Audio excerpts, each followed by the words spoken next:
రాష్ట్ర ప్రభుత్వం వరద నివారణ చర్యలు తీసుకోవడంలో పూర్తిగా విఫలమైపోయింది. ముఖ్యంగా ఈ రోజు ఈ ఫెయిల్యూర్ అంతా కూడా రాష్ట్ర ముఖ్యమంత్రిది, రాష్ట్ర ప్రభుత్వాన్ని. ఎంత బాధతో ఉన్నామంటే ఈరోజు ఇవాళ హవేలీ గన్పూర్ మండలంలో మరి ఇద్దరు యువకులు చనిపోవడం జరిగింది. వాళ్ళ పిల్లలు, ముఖ్యంగా ఇద్దరు పిల్లలు గురుకుల పాఠశాలలో చదువుతున్నారు. వర్షాల వల్ల గురుకుల పాఠశాల లీక్ అయితా ఉంది, మీ పిల్లల్ని తీసుకుపోండి అని ప్రిన్సిపల్ ఫోన్ చేస్తే పిల్లల్ని మెదక్కు పోయి తీసుకొచ్చుకుందామని బయలుదేరి మరి ఆటోలో నడుపుతున్నటువంటి యాదగౌడు, ఆటోలో కూర్చున్న సత్యనారాయణ ఇద్దరు కూడా ఈ వరదలో ఆటో కొట్టుకుపోయి చనిపోవడం జరిగింది. ఆ ఇద్దరు దాదాపు కొన్ని గంటల పాటు కరెంటు పోల్ పట్టుకొని ప్రభుత్వం నుంచి ఏదైనా సహాయం అందుతుందా, హెలికాప్టర్ వస్తుందా, ఎన్డీఆర్ఎఫ్ బృందాలు వస్తాయని 4-5 గంటలు ఎదురు చూశారు. కరెంటు పోల్ మీద నుంచి ఫోన్లు కూడా చేశారు.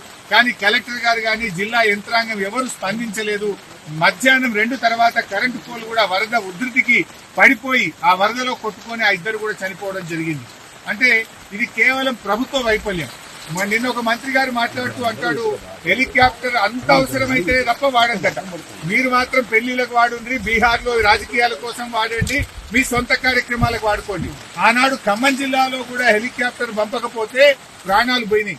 ఇవాళ మెదక్ జిల్లాలో కూడా సకాలంలో హెలికాప్టర్ రాక ప్రజల ప్రాణాలు పోయినాయి. అంటే ప్రభుత్వం ముందస్తు చర్యలు తీసుకోలేదు. నిజాం సాగర్ లో ఈ వరద ఉధృతిని చూసి గేట్లెత్తి ముందుగానే నిజాం సాగర్ ను ఖాళీ చేసి ఉంటే బ్యాక్ వాటర్ లో ఇంత నష్టం జరిగి ఉండేది కాదు. అటు ఇంజనీరింగ్ లోపం ఉంది, ప్రభుత్వ వైఫల్యం ఉంది.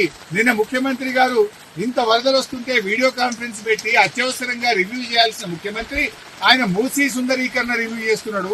ఇవాళ పొద్దున్న లేచి ఆటల పోటీల గురించి రివ్యూ చేస్తుంది. ఒక దిక్కు ప్రజల ప్రాణాలు పోతున్నాయి, తాగడానికి నీళ్లు లేవు. హవేలీ గన్పూర్ లో నిన్నటి నుంచి కరెంటు లేక 7-8 గ్రామాల ప్రజలు మంచినీళ్లు లేక వర్షపు నీళ్లను ప్లేట్లలో, గ్లాసులలో పట్టుకొని తాగుతున్న పరిస్థితి ఉన్నది.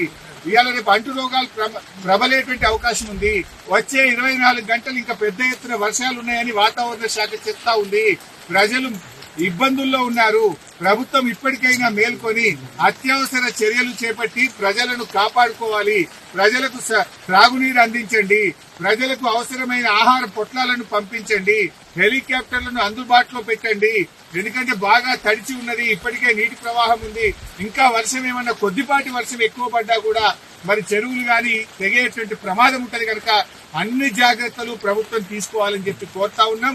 ఏదైతే పంట నష్టం జరిగిందో ఒక్కొక్క రైతుకు ఎకరానికి 25,000 రూపాయల సహాయం అందించాలని కోరుతున్నాం. చనిపోయిన ఆ 2 కుటుంబాలకు కూడా ఒక్కొక్కరికి 25 లక్షల ఆర్థిక సహాయం అందించాలని కోరుతున్నాం.